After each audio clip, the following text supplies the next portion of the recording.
أرست زينة دليلات كاب عتكين مفصام زقبر فتنة تقبلنا يبلون يلوم بريزيدنت كجاو محلار تግራይ ታደሰ ወረደ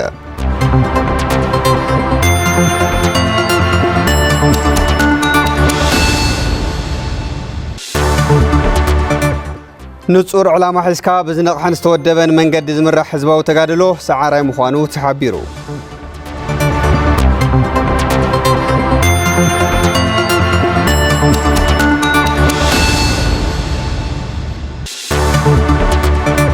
ببيت مخرة مريض وخمرة السنحة مرارحة ناب نبور سرحو كملسي قبايلو متوكلتي بيت مخرة 7 درتا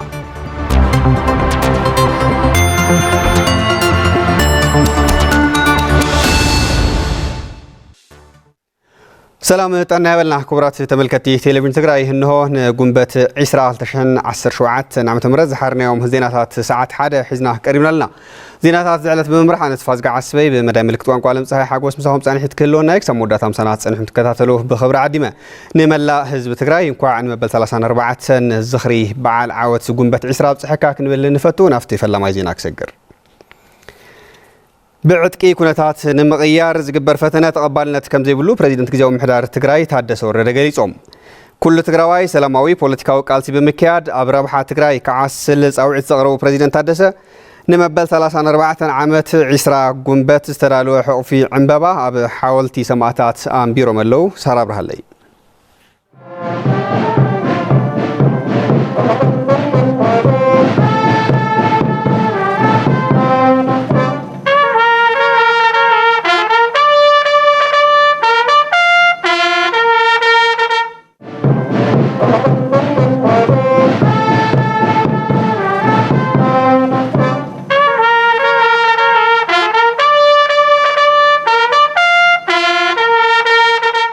قبل حزب تግራይ كومون حزبات إثيوبيا زبصح زنبره وصعن ጭቆናኒው ናብ መሪር በታው ቃል ዝተኣትዩ መስዋዕት ከፈል ዝተገበረም በዚ ድማ ድሕረኒ 17 ዓመታት መሪር መስዋዕትን መቕሰልትን ጉንበት 1983 ዓመተ ምህረት ጨቋን ስርዓት ደርግ ዝተደምሰሰሉ ህዝባት ኢትዮጵያ ድማ ዓወት ዝተጎናጸፈሉ ግዜ ነይሩ ህዝብ ትግራይ ሕልፍ መስዋዕት ከፊሉ ኣብዝ ሃገር ብሰላም ክነብር ዘይከኣል ህዝቢ ኢሎም ፕሬዝዳንት ግዚያዊ ምሕዳር ትግራይ ሌተናል ጀነራል ታደሰ ወረደ ደርጊ ንምድምሳስ ይኹን سلامن دحنتن هاجرن هنصتن سلامن دحنتن هاجرن هنصت سرعاتن حلفا كي حاتتنا حلف مسوات زخفلنا انتخوناون دهر 27 عمتات زقمتن زيقمتن خناتات تفترو تقللنا تصابعو بزيحنا بخل قص طاعات بزيحنا أب هاجر يكون أب تግራይ منبر زين خللو هلوننا أب حدقة ذات ولو تسلمات جزية تفترو أب تاريخنا قد إمزي فلت كل مدى كسارة بسحنا أيو وعلى بريتوريا كاب زفران على خلت عامات ولا كوانت عصرم مليون اب تغوار بزي مئتاو حزبين محبراون قطباون قلولاو كسات احكي لهم ابز حزوان حدنتنا اب حدغا زودقلو كنتات ولا كوانت حلوم بسلاماو بوليتيكاو قالس خنقالسو يغبا إلهم بريزيدنت تادسم حدنتنا هلوناتنا تفتن كنتات كم زلنا مع علاقه مشتري زي حدغا زتقمن زباسن دقاو حيلين تهلون اتوانا قن نايوشتنا شقر دما بوليتيكا وسلز هنا كاب فلمو يخون حزي مفتحيو بوليتيكاون سلاماون انبر ننبعنا تواقينا بحيل أفموزن بقلوتن نفتحو هايكونا إذا قاطعني بعدكي كنتات مغيار تقبر فتنة كم ذيلا كل تقراوي تجنزيو نسلامون بوليتيكاون ألسك الدالو يقبع وعلى بريتوريا بمتكبار تمزابلت وقناتنا نعمربتهم نخملسو تعاري يدل زبالو بريزيدنت تادسم تقارو كاب عنكل الوزينا أبرب حات تግራይ كنسرحين إلهم بريزيدنت تادسة أب كتما مغلق أزر حاولت سماعتات قنبت 10 نمبل 34 وان أبستخبر اللوانيو نزيلهم زلهم تقارو ناي سلام جزيد لنا تقارو حدنات لنا تقارو تسفايد لنا تقارو ما أخذ زخونا ناي كلاتنا زخونا منقستين لنا ተጋሩ ካብ ዝሕዝ ዘለናሉ እንክሊል ኩነታት በጢስና ሙፃን ክብሪ ትግራይ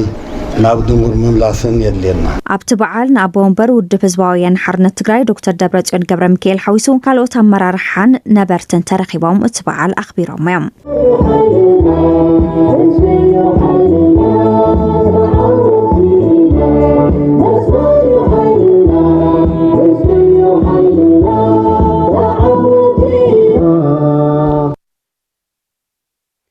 بعال عاوت عسرا قنبت سنتنخبر أبز خونه بوتان جزين نصور علامة حسكا بزنق حنس تودبن من قد زمر حزبه وتقادلو سعراي مخانو نذكر لهم دكتور دبرتسيون ገብረ ሚካኤል እዚህ ዝበሉ ድሮ በዓል ዓወት ዕስራ ጉንበት ኣብ ከተማ መቐለ ኣዳራሽ ሓወልቲ ሰማዕታት ላዕሎት ኣመራርሓን ዝተፈላለዩ ክፋላት ማሕበረሰብን ኣብዚ ተረኸብሉ ኣብዚ ተኻየደ ጽምብል እዩ ተወሰኸለና ክብርታት ቃልስን ዓወትን ዕስራ ጉንበት ንምውሓስ ለኣላውነት ብዝብል መሪ ሓሳብ ኣብ ከተማ መቐለ ኣዳራሽ ሓወልቲ ሰማዕታት ዝኽሪ መበል 34 ዓመት በዓል ዓወት ዕስራ ጉንበት ተሳሊጡ ኣብቲ ጽምብል ዝተረኸቡ ዶክተር ደብረጽዮን ገብረ ሚካኤል በዓል ዓወት ዕስራ ጉንበት እንትነኽብር ኣብ ዝኾነ ቦታን ግዜን ንጹር ዕላማ ሒዝካ ብዝነቕሐን ዝተወደበን መንገዲ ዝምራሕ ህዝባዊ ተጋድሎ ሰዓራይ ምዃኑ ንዝክር ኢሎም ዘጋጢሙና ዘሎ ማዕልያ ዘይብሉ ዝተሓላለኸ ኩሉ መዳያዊ ቅልውላው እውን ናይ ግዜ ጉዳይ እንተዘይ ኮይኑ ክብርታት ግንቦት 20 ዓጥዒትና ሒዝና ክንፈትሖ ኢና ልዕሊ 2 ዓመትን 8 ኣዋርሕና ውፅር ዘሎ ስምዕ ፕሪቶርያ ዝተመዛበለ ህዝብና ናብ መረበቱ ዘይተመለሰሉ ጥራሕ እንተይኮነስ እቲ ልዕሊ 1 ሚልዮን ዝተመዛበለ ብ19 ዝቁፀር ዝተሰደደን ከምኡ ናብ ትሕቲ ወረድ ዘሎ ህዝብና ኣብ በዓላት ንምግላጹ ኣብ ዘሸግር ስቃይ መከራን ጥፍኣትን ይርከብ ብምክንያት ጀኖሳይዳዊ ኩናት ብስርዓት መዕለብ ክግበረሎም ዝግብኦም ጉዳያት بأوان مرأي كم زلوا خوينو دحرج جنوسايدان وخينات زرق زلوا ناي سلام دليتات جن كنت أنا خرن سرعات حزن مقبار بوقنا لعبس عرفنا كايد كنا الراقص ونفتو زرو فتلورك قبل زقابيهر بقدان بعال عوت عسرا قنبت انتنخبر نتيز حالفنا يوز أوردن بغال سنازو وهللنا يو عميق تمكرون مبقى سيجرنا نتحزقات يمون نازل لوت أقام بدي هنا نابكالي حدش معرف كم نسجر بمت اممانيلا نزحالو فقلت عمت فرقان بحدقت بمخنيات وشتنا استفتقر بوليتيكا وحمسمس نبت غالي قات نازي كم عبي عدل تتقيمو صنتت بصلاحتك قصل زدلي حايلي تدميرهم حزب تግራይ حزون ኣብ ከቢድ ጸገም ክነብር ገይሮም ኣለዉ ዒስራ ጉንበት ክነኽብር ከለና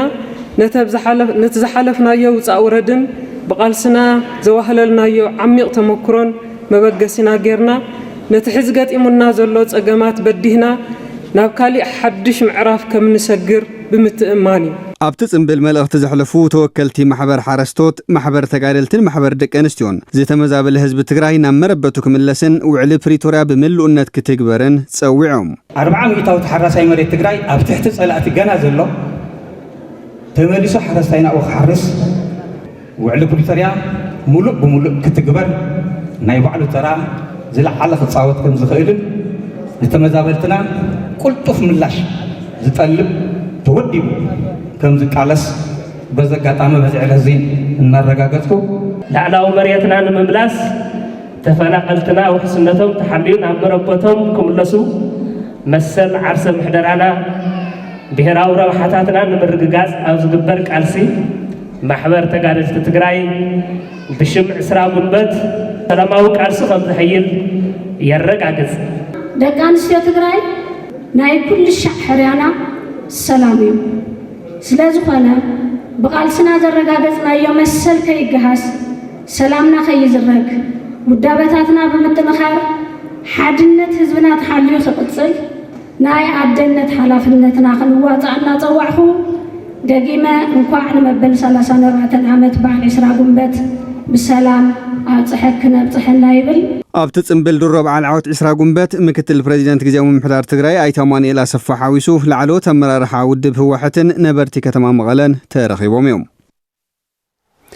በዓል ዕስራ ጉንበት እንትነኽብር ዘይተመለሱ ሕቶ ምርግጋጽ ግዛእታዊ ሓድነትን ምምላስ ተመዛበልትን ብትኹረት ክንሰርሐሉ ይግባእ ኢሎም ኣባል ማእኸላይ ኮሚቴ ህዝባዊ ወያነ ሓርነት ትግራይ ፕሮፌሰር ክንፈ ኣብርሃ ኢየሩሳሌም ገብረመድህን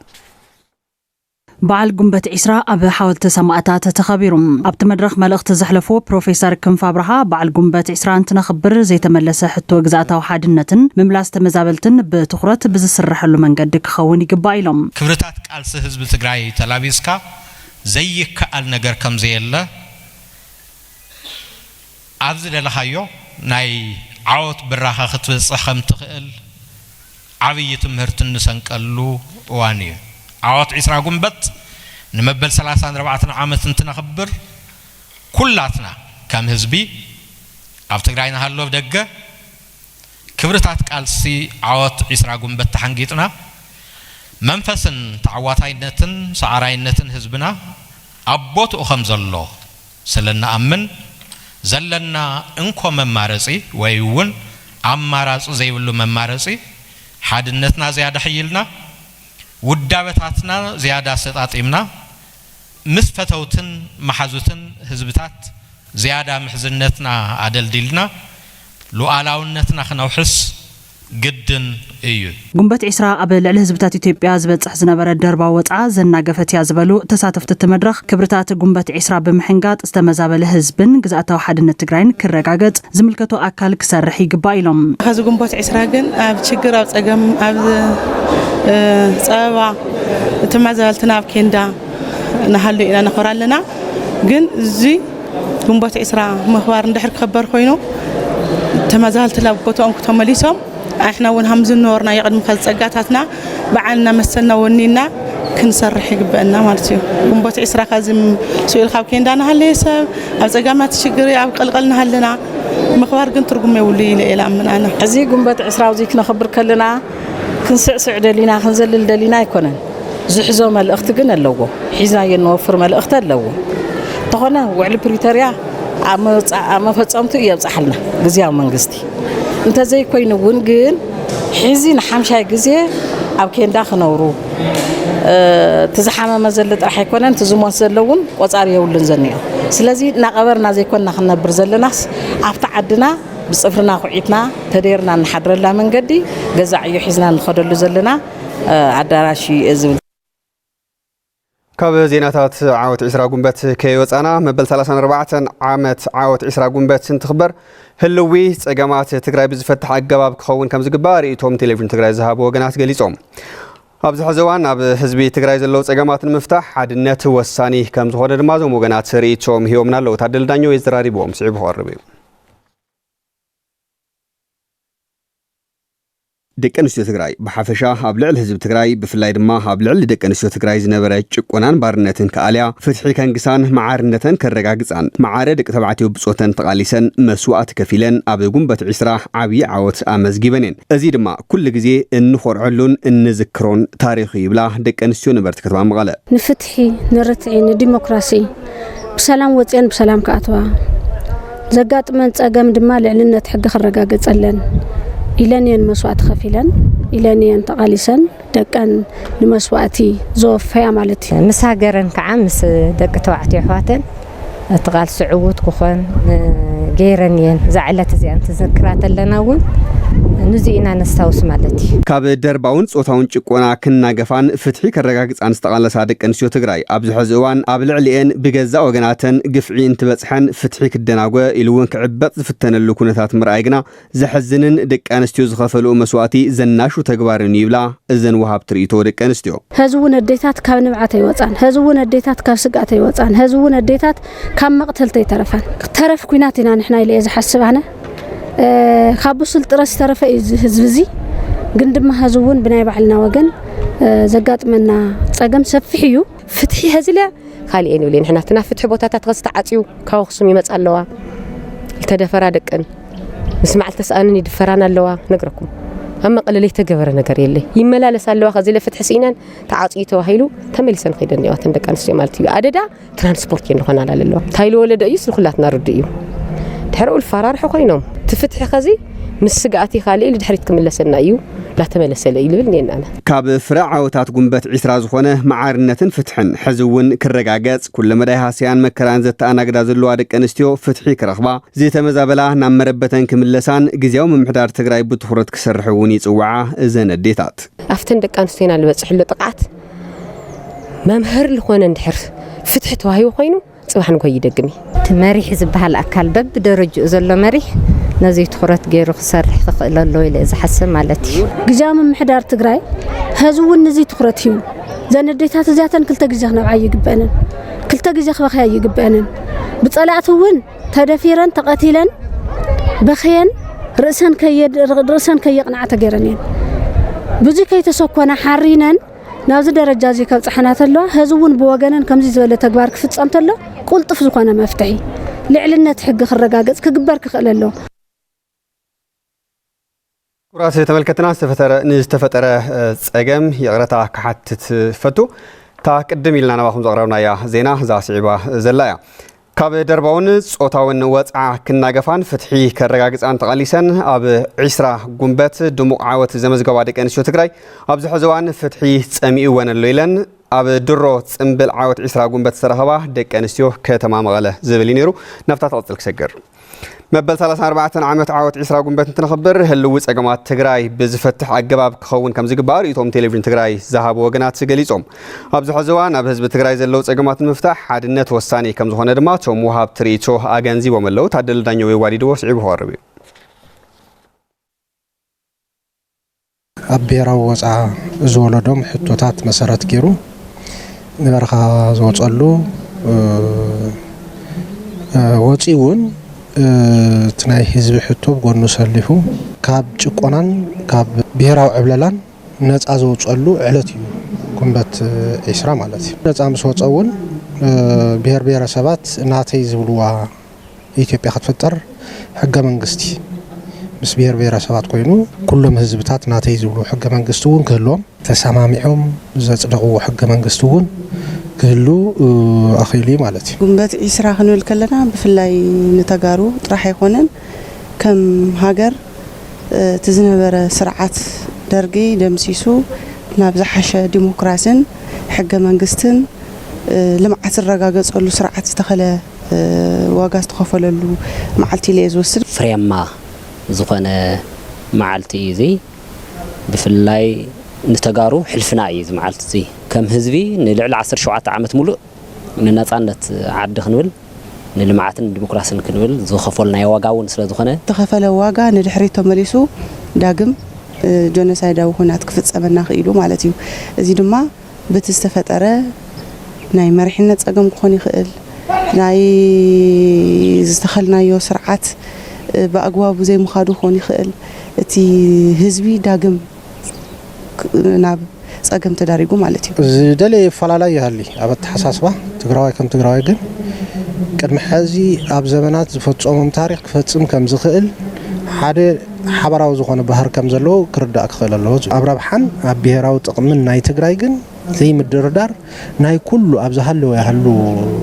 ትግራዋይ ናይ ኩሉ ትግራዋይ ቅዋምን ነዚያውን መስዋዕት ዝኸፍል ክኾን ኣሎ ንህዝቢ ዝጠቅም ናብ ፕሮግራማት ናብ ዳግም ሕቤታ ክንድናኣቱ ኣብ ስልጣን ሽኩታ ክንጽመድ ናብ ትዕዝብቲ ዘእትውኒ ብጣዕሚ እዩ ዘናድድ ዋና ግን ኣብ ብሔራዊ ክብርታትና ግን ክንዓስል ክንክእል ኣለና ስለዚ ቀዲሙ ክኸውን ዘለዎ ግዛታዊ ዶይ ሓድነት ትግራይ ምርጋጽ እዩ ካብ ኣሕሊፋ እንደገና ተፈናቀልትና ናብ ቦቶም ምምላስ ካብ ብቀጻል ድማ ኣብ ዳግም ሕቤት ስራሕቲ ሓቢርና ንሰርሐሉ ኣፈላላይ ናጽንሕና ዚአን ክንሰርሕ ይዘለና ባህል ተመዛበልቲ ኣብ ቁርን ኣብ ንፋስን ኣብ ፀሓይን ተደራራቢ ጸገም ዳርጋ ብህይወት እናሰእነሉ ዘሎ ኩነታት ተፈጢሩ ዘሎ ግዛታዊ ሓድነት ኣብ ዘይተመለሰሉ ሰዓት ኢና ዘለና ፖለቲካዊ ፈላላይና ንጎን ገዲፍና ኣብ ሓድነትን ለኣላውነት ትግራይ ምምላስን ክንሰርሕ ኣለና بمغنيات عسرا ጉንበት بإلكتريك ዝሰርሓ 40 ሞተራት ንጀጋኑ ጉዳት ተጋልቲ ደቂ ኣንስትዮ ድጋፍ ተዋሂቡ እቲ ድጋፍ ካብ ተስፋይ ንጉሰ ዝተባሃለ ቅዱስ ወገን ዝተረኸበ 4.3 ሚልዮን ብር ዝተዓደገ እንትኸውን ብትካል ምግባረ ሰናይ ማእኸል መዕበይ ህፃናት ሙሉ ኣቢሉ ድማ ተበርኪቱ እቲ ሓገዝ ን39 ደቂ ኣንስትዮ ዓሩታትን ሓደ ወድ ተባዕታይ ተጋዳላይ ንውን ከም ዝተበርከተ ተሓቢሩ ኣሎ ጀጋኑ ተጋደልቲ ትግራይ ንሃልዋትን ድሕነትን ህዝቢ ትግራይ ክብሉን ዝኸፈልዎ መጉዳእቲ ኣካል ንምሕካምን ሓገዛት ሞተር ኣብ መሃብን ኩሉ ክስዕቦ ዝግባእ ጉዳይ ምዃኑ እውን ተመላኺቱ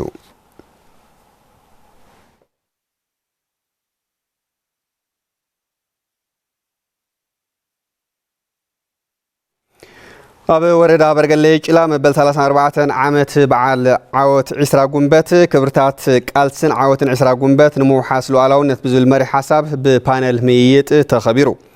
ተሳተፍቲ ፓነል ከም ዝበልዎ ካብ ሕሉፍ ዓወት ዝተወረሰ ጅግንነት ህሉ ፈተናታት ንምብዳህ ክንጥቀመሉ ይግባ ኢሎም ዋና መሓዳሪ ወረዳ በርገሌ ጭላ ኣይተ ሰይፉ ኣራያ መበል 34 ዓመት በዓል 20 ጉንበት እንትንኽብር ካብ ሕሉፍ ቃልሲ ተመክሮ ብምውሳድ ሕዚ ገጢሙ ዘሎ ናይ ውሽጥን ናይ ደገን ፈተናታት ሓድነት ብምጥንኻር ከምቲ ልሙድ ምስጋሪ ይግባ ኢሎም ከም ፀብጻብ ሓበሬታን ርክብን ወረዳ ኣበርገሌ ጭላ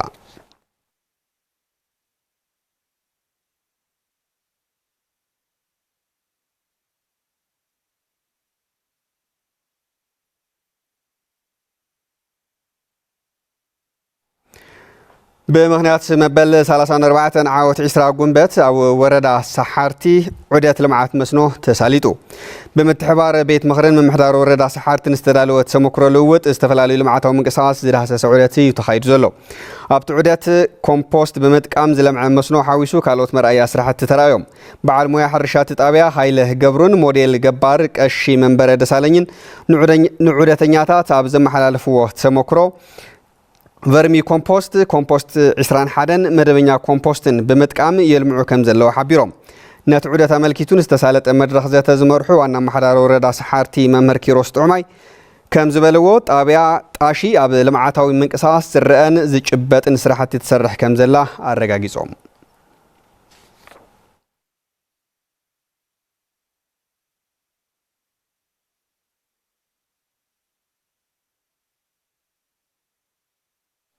ናብ ዜና ዲዲአር እንትንሰግር ናብ ማእኸላት መሰልጠኒ ዲዲአር ንኻቱ ቅርሺ ብላዕ ተቐቢሉ ዝብል መረዳእታ ዘቕርብ ሰብ ከም ዘይተረኸበ ኮሚሽን ሓርበኛታት ትግራይ ኣፍሊጡ ከይዲ ዲዲአርን ቅደም ሰዓብ ኣተኣታትዋን ኣመልኪቱ ዝቐረበ ጥርዓናት ኣመልኪቱ ኣብ 3 ዞባታት ምፅራይ ከም ዝገበረ ዝሓበረ ኮሚሽን ሓርበኛታት ትግራይ ብላዕ እናተቐበሉ ኣብ ዘይታርኡ ዝኣቱ ሰበሎ ተባሂሉ ዝለዓል ሓበሬታ ጌጋ ምዃኑ ዳይሬክተር ርክብ ህዝቢ ኮሚሽን ተጋዳላይ ዮናስ ገርማይ ገሊጹ ኣሎ ናይ ዲዲአር ኣብ ምእታው ቅደም ተኸተለ ብዘሎ ዝተወዝዐ ሓበሬታ እንታይ እዩ ዝብል ካብ 15 እስካብ 30 ሽሕ ዝኣክል ብላዕ እንዳተበልዐ ሰብ ኣብ ዘይርግኡ ወይ ኣብ ዘይ ቅደም ተኸተሉ ንቅድሚት ክመፅእ ይግበረሉ ዝብል ዝተለዓለ ሓሳብ ነይሩ ስለዚ እቲ ጉዳይ ክሪቲካል ብምዃኑ ወይም ድማ ዘለዎ ጉዳይ ህዝቢ እዋናዊ ምስ ምዃኑ ብዙሕ ተሰናባታይ እውን ኣብዚ ጉዳይ ብዙሕ ትኩረት ስለ ዝገብር ካብ ዝተበጊሱ እንታይ እዩ ዝሓቅዝ ዝብል ተላዒሉ ስለነበረ ስለዚ ካብቱ ዝተገበረ ናይ ምፅራይ ስራሕ ዝሓለፉ ሰባት ኣለዉ ብጌጋ ንኣብነት ኣፍቲ ኣነ ዝነበርክዎ ሓደ ብፃይ ኮምፒተር መፅሓፍ ዝሕግዞም ብፃይ እዩ ካብ ኮምፒተር ኣብ ቢሮኡላ ናብ ቢሮ ከይዶም እዮም እታ ኤክስኤል ስራሕ ዝሰርሕዋ እታ ቢሮ እታ ኮምፒተር ኣብ ቢሮ እያ ዘላ ቀረባ ንቀረባይ ናብኡ ከይዶም እዮም ዝሰርሑ ግን ኣብ ዝኾነ ቦታ ንባዕሉ ዘሕለፈሉ ንባዕሉስ ንቅድሚት ዘሕለፈሉ ኩነታት ነይሩ ካብቲ ሪግኡ ወፂኡ ንቅድሚት ባዕሉ ዝኣትወሉ ምክንያት ነይሩ ያው ከም ጌጋ እዩ እቶም ናህና ናይ ወረዳ ዘለዎ ሓለፍቲ ዘቐመጥዎ ሓደ ሰብ እዩ ብዙሕ ስራሕ ስለ ዝሕግዘና ኣትዩ ወፂኡስ ናብቲ ኖርማል ስራሕ እናሓገዘና ምእንቲ ክኸድ ስለ ዝደለና ኢና በዓል እውን ስለ ዝነበረ ኣብቲ ሽዑ ግዜ ንትክኦ ሰብ እውን ብዙሕ ስለ ዘይነበረ ስለ ዝረሓቐና ስልኪ ደውልና ሰኣና ነይሩ ከም ኣቀራርባ ትክክል ኣይኮነን ትሶም ዘቕርቡ እዮም ዘቕርቡ ዘለኹ ከም ኣሰራርሓ ግን ትክክል ኣይኮነን በቲ ኣሰራርሓ መሰረት እቲ ዝምልከቶ ሰብ ጥራሕ ይኸድ ነይሩዎ ዝብል ዝረኣናይ ነገራት ኣሎ ኣብ ካልኦት እውን ብፍላይ ምስቱ ዘየድሊ ዝምድና ምስቱ ዘየድሊ ናብ ስራሕ ሰዓት ምባል እውን ከባቢ 5 ሰባት ዝኾኑ ብዘይግባብ ካብቲ ዝነበሮም ሪጋ ሓሊፎም ንቅድሚት ዝመፅሉ ኩነታት ነይሩ ያው እዚ ምክሓድ ኣሎ ወይም ዘይምትእማን ኣሎ ምስቱ ጣብያ ተሓባበር ምስቶም ናህና ወረዳ ዘለው ተፀገም ኣሎ ተፀገም እንታይ እዩ እቶም ሰባት ኣሕሊፍዎም እዩ ወረፋ ብዘይ ወረፎም ብዘይ ትክክል ድሓሩ ተገወሳኺ ተገበረ ምፅራይ ነይሩ ብዘይ ሕጋዊ ዘይኮነ ኣሰራርሓ እቶም ሰባት ክሓልፉ ተገይሮም እዮም ያው በቲ ዝተባሃለ ብቅርሺ ደረጃ ግን ዝተቐመጠ ነገር የለን ምክንያት ዝሃቦ ኣብቲ ሽዑ ግዜ ዝኾነ ዊክንድ ወይ ምኹም ዝቐዳመ ሰንበት ነይሩ ይመስለኒ ኣብቲ ሽዑ ግዜ ክቐርብ ዝኽእል ሰብ ስለ ዘይረኸብና ንኦም ሰውኢልና ሓሊፍና ብዝብል እዩ እስካዕ ሕዚ ግን እዚኣ ጌርካ ኢኻ ተባሂሉ ብጣብያ እውን ተገምጊሙ ድሓሩ እውን ወይኖም ተገምጊሞም እዮም ምስቲ ተሰናባታይ ኮይኖም እውን እንደገና ሪኦም እዮም بأبترعون بهذا درجة زي تقميتو بتستاهل بمتن قرشي خندي وسيدو ببلعيت كلمه اسكحزي ጭቡጥ ሆነ ዝተረጋገጸ ዝመጽ የለን ኮሚሽን ሓርበኛታት ትግራይ ማሕበሩ ክሳብ ወረዳ ጥራሕ ምዃኑን ካብ ጣብያ ንታሕቲ ዘለዎ ኣመራርሓ ሓርበኛታት ባዕሎም ዝመረጽዎም ጥርነፍቲ ከም ዘለዎም ድማ ዳይሬክተር መሃበ ፍልጦን መሰል ተጠቃምነትን ሓርበኛታት ትግራይ ተጋዳላይ ግብረ ሚካኤል ህጉሩም ይገልጽ ኣብ KDDR ንውጋኣት ጥኑሳትን ካልእ ጸገም ዘለዎም ወገናትን ቀዳምነት ክወሃቦም እውን ኣብ ምርድዳእ ተበጽሑ ይስራሕ ከም ዘሎ እዩ ተጋዳላይ ግብረ ሚካኤል ዘብርህ ኮሚሽን ሓርበኛታት ትግራይ ታዝነበረቶ ግደ ዝተቐመጠ ቅድም ኣሎ ተሓደ ክንርድኦ ዝግበና ኮሚሽን ሓርበኛታት ትግራይ ካብ ክልል እስካዕ ወረዳ ማሕበር ምህላው ካብኡ ታሕቲ ናይ ጣብያ ዘሎ ግን ብባዕልቶም ኣቢሎም ዝመረጽዎም ወኪላት ምህላዎም ተረዳዲና ኣብ ክልል እዚ እታ ካብ ዝምልከቱ ኣካል ዝመጸትና ዝርዝር መበገስ ጌርና ብቅደም ሰዓብ ከኣቱ እዩ ነበረ ምርድዳእ ኣብ ክልል ቅደም ሰዓብ ግን ተንዓንቶ ተቐመጣ ጭቡጥ መርትዖ ዘለዎም እኹል ምክንያት ዘለዎም ከመይ ነሕልፎም ሕክምና ቆጠሮ ዘለዎ ናይ ብስራሕ ብትምህርቲ ምክንያት ደገ ዝኸይድ ዝመሳሰሉ ነገራት ነቀድመሉ ኣንፈ ተቐሚጥና ነርና ስለዚ ምዚ ተታሒዙ እቲ ኸይዲ ኣብ ማሕበራዊ ሚድያ ዝተወዘዐውን እዛ ናይ DDR ቀዲሙ ዝኣተወ ቀዲሙ መንበር ቦታ ከም ዝረክብ ዝብል ኣረዳዳ ኣሎ ተመለሳይፍቲ በዚ DDR ከይዲ ዝሓልፍ ዘሎ ተጋዳላይና እዚ ግን ምስኡ ዘራኽብ ነገር ከም ዘይብሉ DDR ናይ ፌደራልን ናይቶም UNDP ይኹን ካልኦት ድጋፍ ወሃብቲ ኣካላት ኣስተዋጽኦ ዘለዎ ምዃኑ መስርሒ መርቦታ መስርሒ መሸጥን ዝምልከት ድማ ብክልልን ክልልን ጥራሕ ዝውዳእ ምዃኑ ተረዲኦም ምስኡ ዘተኣሳሰር ነገር ከም ዘይብሉ ንምርዳእ ሞኪርና ኢና መብዛሕትኡ ድማ ንኣነ ናብታ ዝመላእዋ ወረዳ ይኹንኩን ተሰናቢተ ዘለኹ ዝብል ጥርዓና ስለ ዝነበረ ንሱ ምትዕራይ ክግበር ብማእኸል ሓይሊ ሰብ ናይ ጸጥታ ትግራይ 2-3 ግዜ መረዳእታ ብምቅያሩ ዝኾነ እዋን ኣብ ቅድሚት ዝነበረ ሪግኡ ዳሓር ናብ ድሕሪት ሪግኡ ዝቕየረሉ ኣጋጣምታት ኣሎ ብጭቡጥ ገሊኦም ካብ 200 ናብ 700 ገሊኦም ካብ ትሕቲ 100 ዝነበረ ቁጽሪ ናብ ኣሽሓት ወይ 1000 ወይ 800 ቆምታት ዝመጸሉ ኣጋጣም ኣሎ ስለዚ እዚኣ ኮነ ተባሂሉ እዚ ተሓደ ንምሕላፍ ተሓደ ንምትሕላፍ ተባሂሉ ዝተገበረ ናይ መረዳእታ ምዝባዕ ከም ዘሎ ገይሩ ዝቐርብ ነገር ነይሩ ብርግጽ መረዳእታ ምዝባዕ ትክክል ኣይኮነን ንሕና እውን የተቀበልናየን ግን ድማ ብኣሃዱታት መረዳእታ ክልእኻልና እንተለዋ ናብ ማእኸል ሓይሊ ሰብ ናብ ሴንትራል ክልእኹ እተለዋ ዝተፈጠረ ጸገም ስለ ዝነበረ ብቱ ተሰናባታይና ዝፈጠሮ ጥርጣረ ክህሉ ክኢሉ እዩ ማለት እዩ ببيت مخري تمريض كمرح زصن امرارحه ناب نبور سرحو كملس يقبايلهم توكلت بيت مخري 70 درتا ببيت مخري زي تمرصوا اكلات بحيلي سلطان مقصر عليمهم اب لعلي امرارحه توردا بدل كم زبصحو توكلتي بيت مخري 70 درتا بريزيدنت غيزو محدار تግራይ ታደሰ ወረደ ኣብ ዘስምዕዎ ቅሬታ ገሊጾም መራው ተስፋይ ጉንበት ሾመንተም 2017 ዓመተ ምህረት ኣብ ወረዳ 70 ደርታ በቤት ምክሪ ዘይተመረጹ አካላት ብሓይሊ ስልጣን ምቁጻር ኣብ ልዕሊ ኣመራርሓ እታ ወረዳ በደል ከም ዝተፈጸሞም ተወከልቲ ቤት ምክሪ እታ ወረዳ ንፕሬዝዳንት ጊዜያዊ ምምሕዳር ትግራይ ሌተናል ጀነራል ታደሰ ወረደ ቅሬታኦም ኣስሚዖም ሕዚ ንሪኦ ኣለና ጉዳይ እንታይ እዩ እልትመረጹኒው ኣረክብዎም ኣበይ እዮም ተመሪጾም ዝናንደርታ ቤት ምክሪ ልባል ዘብዚኣኒ ቤት ምክሪ ጽቡቕ ዞም ተመሪጽና ኢና ረኩና ስልጣን ላአና ለውለው ይሰየ ወቅት ሰራዊት ታኾይኒ እዩቲ ናኹሉ ሰራዊት መግለጽ ኢለ ይወስዲ ኣነ ትላው ኣልተሳተፈ ሓይሊ ግን ካልእ ስራሕ የለይ ድዩ ኣብ ትግራይ ብትግራይ ክበጽሕ ለይግብኦ በደል ኣብ ልዕሊ ደደታት 70 ደርታ በጺሑ ኣብ ልዕለና በጺሑ ብጣዕሚ ለሕዝነካ መሳርሕትና ነበሩ ኣብ ቤት ምክሪ ነበሩ لعل 34 عامة تقلقيلهم بخبري كتا 70 درتا مسكازرو تشلمهم بخبرك تسنوات أكلات يوم نمت عينك قريتها من اللوم أو لعل بيت مهرهم زعل الكبر لو تقبل فصل اللوم عليك تونا تحيل لكل خلونا تحيلنا أيوكلي ولك أتتأكام روحة أو العقرقر من سيكو قداء دك أنسيكو قداء علامة تغيير أجندة تغيير يموزيو أبيت مخرنا أب زمرت نايا وردا عندرت بيت مخر زمرت أمارة رحل تقع تغيير ቤት ጽሕፈት መገልገሊ ህዝቢ ብሞደሻና ሰበርካ ህዝቢ መምራሕ ይከኣልን ዝበሉ እቶም ተወከልቲ ቤት ምኽሪ ጊዜያዊ ምምሕዳር ብሓይሊ ማህተም መንጢሎም ህዝቢ ንኸይግልገል ዝገብሩ ዘለዉ ኣካላት ተሓታትነት ከረጋግፅን ብቤት ምኽሪ ተመሪጹ ዝመርሕ ዝነበረ ነባር ኣመራርሓ ናብ ንቡር ስርሑ ክምለስን ሓቲቶም ብለይ በዓል ሕደር ህዝቡን ናይ እንደርታ ናይ ወረዳ 70 እንደርታ ኣመራርሓ ላቦቱ ይመለስ ብድሕሪኡ ካሊእ ምዝራብ ክመጽእ ኣነ ላብዚኣ ትመጽእ ተለኹ ናይ ማይት ሰብ ህዝቡ ክልና ሒዘ ኢላ ኣብዚያ መጽእ ስልጣን ነባር ይኾነ ንፈልጠና ኹልና ተተኪና ኢና መጽና እንትካ ብኡሉ ክዕሊ ተመሓዳር ለትና መሬት ሓላፊ ናጸጥ ሓላፊ ጸገም እንድሕረሊ ወይ ግምገም ይወርድ እዚ ክግበር ተኾይኑ ግን ብስርዓት ለስርዓት እዩ መስዋእቲ መቁሰልቲ ተኸፊሉ ኢና ንብል ትክክል ይኾነ ትቤት ምኽሪ ብስርዓት መራሒ ይፈልጥ ጸገማት ህዝቡ ይገምግም نامن قاف صقم لا يولو نامورات صقم يولو نامد ياب صقم يولو انا يتفلطلها ግን حزون اي قبله صحي قبله ገለ ሓይልታት ጸጥታ ፈጺሞምዎን ዝተባሃሉ ሕገ መንግስቲ ዝጥሕስ ተግባር ብምጽራይ ውሳነ ንምሃብ ኣብ ስምምዕ ከም ዝበጽሑ ፕሬዝዳንት ጊዜያዊ ምምሕዳር ትግራይ ሌተናል ጀነራል ታደሰ ወረደ ይገልጹ መንግስቲ ክፈርስ ዝደልዩ ክትፈርስ ስርዓት ትፈርስ ጥራሕ ዝጥቀሙ አካላቱን ይፈጠሩ እዮም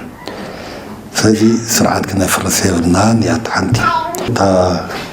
ወራት ተወዲ ያላ ተጻሪያ ይለቅሻው ኢዴያዳ ዝነበራ ክፍተት ማለት ዝነበራ ክፍተት ድማ ክምላለው ኣነ በወገኔ ትዝግበር ዘድሊ ናብ ውሳነ ዘብፅሕ ምፅራይ ተወዲዩ ኣሎ ትዝነበረ ተወዲዩ ነይሩ ትዝነበረ ክፍተት ግን ተመልዩ ኣሎ ዝብል ነገር እየ ስለዚ ንምውሳን ዘፀግም የለን እየ ዝብል ወከልቲ ዝተፈላለዩ ለገስቲ ሃገራት ከይዲ ምጅማር ዲዲአር ኣብ ዓዲ በራኽ ተዓዚቦም ኣብ መደብ ልምዓት ሕቡራት መንግስታት ልኡኽ ዳግመ ጽንበራ ሰራዊት ከይዲ ዳግመ ጽንበራ ሰራዊት ብዝግባእ ይሳለጥ ከም ዘሎ ኣፍሊጡ ፍሳ መዝገበ ዝላኾ ጸብጻቢው ገብረ መስቀል ኪሮስ ከም ዝስዕብ ኣዋዲድዎ ኣሎ نهاجرات كندا أمريكا إنجليز جابان سويدن فرنساي دنماركن حبرة أوروبان زوكلو لوخات أبا مأخل عد براخ زكاد زلو كيدي سرحتي داغمس انبرا نبر أبالات سراوي تقراي تزواويرم تعزيبهم أتهاواري مأخل ديموبلايزيشن عد براخ أيتا أساي قبر مدن أبا ورح ميازي أخل تشن 10 عامة مرات سرح جمرت مأخل سمناوي كل تميتي تملستي بحفش هدما 4 نبر أبالات سراوي تأصلتين كم زوزان أبزحز وانون ዝተጠናኸረ ስራሕ ይውገን ከም ዘሎ ይሕብሩ ኣብ መደብ ልምዓት ሕቡራት ሃገራት ዳይሬክቶሬት ጽንበራ ሰራዊት ሚኒስተር ባሲል ዕላማቱ ዑደት ከይዲ ዳግመ ጽንበራ ንምዕዛብ ከም ዝኾነን እቲ ከይዲ በተሳትፎን ትሕብርን ኩሎም መድረክቲ ኣካላት ብዝግባእ ይካየድ ከም ዘሎ ምዕዛቦም ይገልጹ How this program is progressing ናይ ኩሉ መድረክቲ ኣካላት ተሳትፎ ተሓዊስዎ መደብ ዳግመ ጽንበራ ብዝግባእ ይካየድ ምህላው ተዓዚብና ንመደብ ዳግመ ጽንበራ ፍልፍል በጀት ዝኾኑ ሃገራት እውን ካብ ምትላም ጀሚሩ ክሳብ ትግበራ ዘለዎም ኣበርክቶ ቀሊል ኣይኮነን ብተወሳኺ ጊዜያዊ ምምሕዳር ትግራይ መንግስቲ ፌደራል በቢብርኩ ዘሎ ኣመራርሓን ኮሚሽን ሃገራዊ ተሓድሶን ዘበርከትዎ እጃም ብምዕዛብ እዚ መደብ ዳግመ ጽንበራ ከመይ ክመሓየሽ ከም ዘለዎ ክንወስን ኢና The regional teams the National Rehabilitation Commission development partners come in and see observe and then together we can decide how to improve this program further. እቲ መደብ ዕውት ክኸውን 11 ለገስቲ ሃገራት ብገንዘብ ይድግፋ ከም ዘለዋ ዝገለጹ እቶም ዳይሬክተር ኮሚሽን ሃገራዊ ተሓድሶ እውን ዝሰርሖ ዘሎ ስራሕ ውጽኢት የርኢ ከም ዘሎ ምግንዛቦም ሓቢሮም ምጥፋእ ሓድግታት ምጥፋእ መንነት ህዝቢ ብምዃኑ ኣብ ሓለዋን ጽገናን ሓድግታት ብትኹረት ከም ዝሰርሕ ቢሮ ባህልን ቱሪዝምን ትግራይ ኣፍሊጡ እቲ ቢሮ ምስ መንበረ ሰላማ ከሳቴ ብርሃን ኦርቶዶክስ ተዋህዶ ቤተክርስቲያን ትግራይ ኣብ ሓለዋን ክንክንን ሓድግታት ሳመልኪቱ ዘተሳሊጡሎ ይዋና ወልዳይ ተኸታቲላቱላ ቢሮ ባህልን ቱሪዝምን ትግራይ ምስ መንበረ ሰላማ ከሳቴ ብርሃን ኦርቶዶክስ ተዋህዶ ትግራይ ኣብ ሓለዋን ጽገናን ሓድግታት ኣድሂቡ ዘተሳሊጡ ወይዘሮ ዘነቡ ሓለፎም ምክትል ሓላፊት ቢሮ ባህልን ቱሪዝምን ትግራይ ልዕሊ 99 ሚእታዊ ሓድግታት ትግራይ ምስ ሃይማኖት ዝተሓሓዙ ከም ዝኾኑ ብምግላጽ ቤተክርስቲያን ኦርቶዶክስ ድማ ልዕሊ 90 ሚእታዊ ሓድግታት ዓቂባ ከም ዘጽንሐት ኣረድየን እቶም ክብርታትና እቶም ሓድግታትና ጸጋታትና ኣበየለው ጥራሕ ለይኮነስ ሃመን ይጥቀመለና ምክንያቱም ማእኸል ኢኮኖሚ ማእኸል ቱሪዝም ማእኸል ሳይንስ ፍልስፍና ምርምር ጥበብ ዝኾኑ ሓድግታት እዮም ማእኸል ጌርና ንኸድለና እሞ زوم هفتات زيوم كولدنا ولدو تعقيوم لمصلو طبب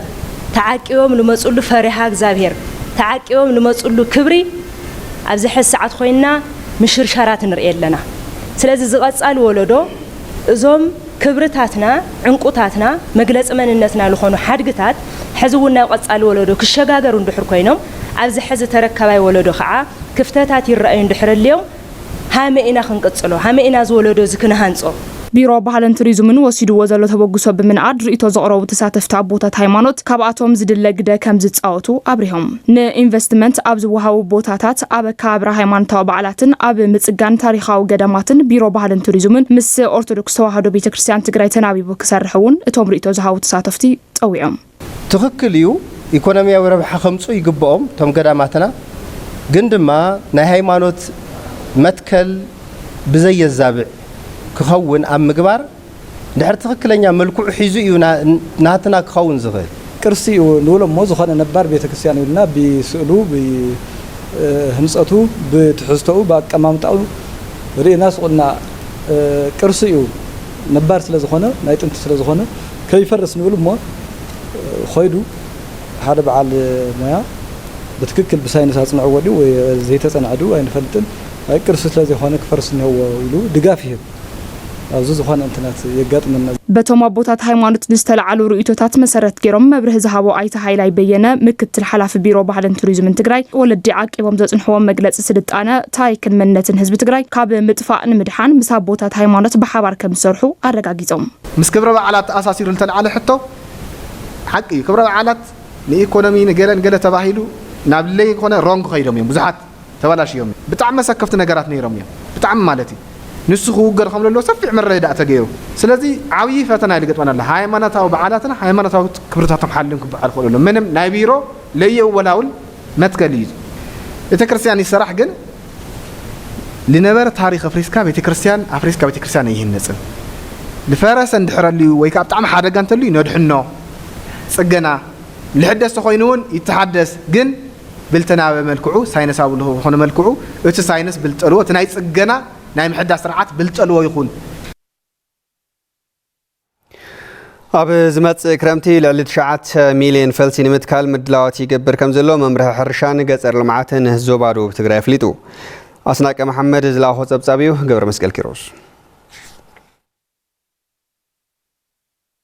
ብጆኖሳይዳዊ ኩናት ዝበረሰ ሃፍቲ ተፈጥሮ ናብ ንቡር ንምምላስ ተኸላፈልሲ ክካየድ ምጽንሑ ዘዘኻኸረ መምርሒ ሕርሻ ገጸር ልምዓትን ዞባ ደቡብ ትግራይ ኣብ ዝቕጽል ክረምቲ ብሰፊሑ ተኸላፈልሲ ንምክያድ ምድላዋት ይግበር ምህላው ኣፍሊጡ ኣብ ወረዳ እንዳመኾኒ ኣብዚ ክረምቲ ኣብ 26 መፋሰስ ተኸላፈልሲ ንምስላጥ ምድላዋት ይግበሩ ምህላዎም ኣብ ቤት ጽሕፈት ዘፈር ቁጠባታ ወረዳ ኣተሓባሪ ከይዲ ስራሕ ሃፍቲ ተፈጥሮን ምርጋጽ ውሕስና ምግብን ኣይተ ይግዛው ታደለ ይዛረቡ ናይ ክልል ዳይሬክሽን ውን 4 ብስሳልብል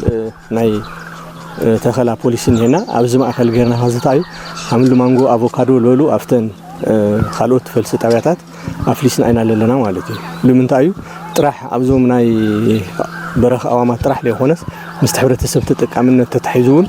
ቀጥታ ምስ ካሽ ክሮፕ ከግነሉ ልኽእል ኣብዚኦምን ምድላው ጌርና ኢና ማለት እዩ ኣብ ሕሉፍ ብዝተወገኑ ስራሕቲ ተተኺሎም ዝነበሩ ተኽልታት መብዛሕትኦም ከም ዝጸደቑ ብምዝኻር ኣብዚ ክረምቲ እውን ልዕሊ 1.8 ሚልዮን ተኽሊ ንምትካል ፈልሲ ተዳልዩ ኢሎም ኣይተይግዛው ሎም ዓመት 1.8 ሚልዮን ፈልሲ ኣፍሊስና ኣለና ማለት እዩ ኣብ 26 ናይ ተኸላ መፋሰሳት ኣብ 760 ሄክታር ንምትኻሊና ተዳሊና ኣለና ማለት እዩ ከም ዞባ ኣብ 92 ፈልሲ ጣብያታት ልዕሊ 13 ሚልዮን ፈልሲ ንምድላው ተሓሲቡ ዛጊድ ድማ ልዕሊ 9 ሚልዮን ፈልሲ ምድላው ዝገለጹ ኣተሓባሪ ሃፍቲ ተፈጥሮ ዞባ ደቡብ ትግራይ ኣይተ ንጉስ ተስፋይ ኩሉ መዳይ ረብሓ ዘለዎም ተኽልታት ብምትካል ተረባሕነት ሕብረተሰብ ንምርጋጽ ይስራሕ ምህላው የብርሁም 9 ሚልዮን 661,883 ዝኣክል ፈልሲ ኣዳልና ኢና ኣብዚ ስብጥሩ ሲሳባር ዝብል ስብጥር ሒዝና ኢና ተበጊስና ሲሳባር ንብል ተለና እቲ 60% ኩሉ መዳብ ረብሓ ዘለዎ ፈልሲ ክነፍልስ 40% ድማ ናይ ደኒ ልምዓት ፈልሲ ክነፍልስ እቲ ፕሮግራም ተታሒዙ ሎማ ዓመት ዝሳለጥ ተኸላፈልሲ ከባብታት ቆላን ደጉዓን ተሓሳቢ ዝገበረ ከም ዝኾነን ኣብ 10 ገጸር ወረዳታትን 4 ከተማታትን ስራሕቲ ተኸላፈልሲ ከም ዝሳለጥ ኣይተ ንጉስ ይገልጹ 10 ወረዳታት ኣለዋና ገጠር ወረዳታት 92 ጣብያታት ኣለዋና أفتن 195 فلسي إذن مفاساتنا تخلق كايري بتوسخ دم كتمات اللوانا عبيت كتما ماجو كورم علاماتا مخوني إذا دم مسنا يتم مزاجاتنا نايزفر قطع متحاورتن بنسمع بمردا سفحتي ناي كتما صباقه ناني كل مدارة حزلهم تخلطات ناي مدخل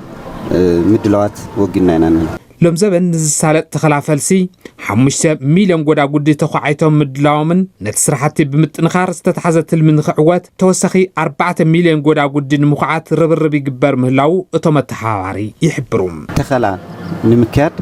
ناي غودوار قعتان ناي تلعقا سرحتن غونا غونون ناي كومبوستين دخعن مطراقمي افتي مفاسس نسرحنا مزنانا ስለዚህ ክሳብ ሕዚ ንኸዶም ክያዶታት ኣለዉ ኣብቶም መፋስሳት ሳቶም ሕዝና ቀፅልና ኣለና እቲ 100% 9 ሚልዮን ከባቢ ጉድጓድ ንኽዕት ስለ ዝግበአና ክሳብ ሕዚ ዝኸድናዮ 5 ሚልዮን 600 ከባቢ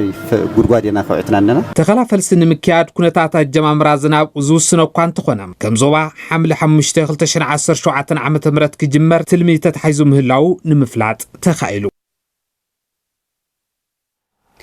كالاي زور وفري كتابة حمام المسي كاب 22 كساب 25 قنبت 2017 عام تمرت كم زكايد بيروت عنا تقرأ بزهابو مجلس فليتو بتوفر كتابة هاب 84 وردات تقرأ يركبوه نلعلي 900 شح تحتي حموش عامة زعد ميوم هساونتي تبت حز جبر مخانو مكتل حلاف بيروت عنا تقرأ دكتور رئيس هياس حبيروم توفر كتابة بمتحبار بيروت عنا تقرأ مينسترت عنان إنستيتيوت مرمرت عنا حبرت 7 زو هابيو نزو فريع عود كون بفلاي عب قرب ندال المقعازيان متحبار كجبري جباون سوايلو وفر كتابة حمام المسي جزان جزاز كير كوينو دهساس حمام فيستولاون أكل توفري كم زهون عبت مجلسي سحبيرو كم تسبسب مسارتنا تصفيت الدسة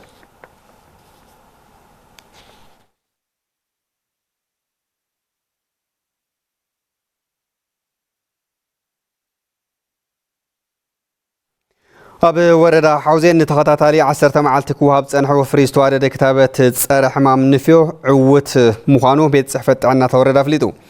أب توردا عدميوم كاب 9 ورحك 75 عامة نزخون هصانات نتخطاتالي 10 معلتات كوهاب مصنحو كيلا كتابة هصاناتن اديتاتن وردا حوزين ايت كنفت حدث حبيروم قلنا قلنا نتخطابات قدود حصرات مقبي زلوم 122 هصاناتن بحمام فيستولا استطاع 4 دق انستيون كمز ترخبون كم استرخوز حبروا ايته كنفه اب معوات توفريه قدا ولدي لمعات قجله امرارحان مدارك تاكلاتن زل العالم مبارون ابريهم كم تصبصاب قديات كوميونيكيشن ورد حوزين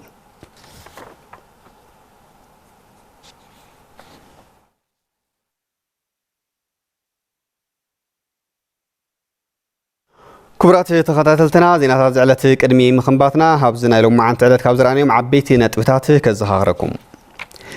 دليتات كاب عتقين مفصام زغبر فتنه تقبالነት يولون يلوم بريزيدنت ጊዜው ምሕዳር ትግራይ ታደሰ ወረደ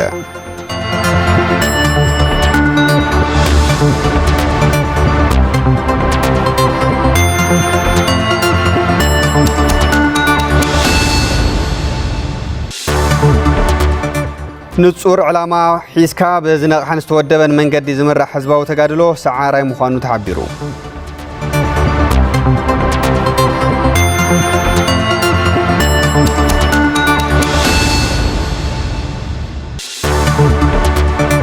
ببيت مخر تمريصو كمرح صنح مرارحه ناب نوبر سرحو كملس يغبا يلوم توكلتي بيت مخر 70 درتا كاب عبيتي نطبታት زعلت نيروم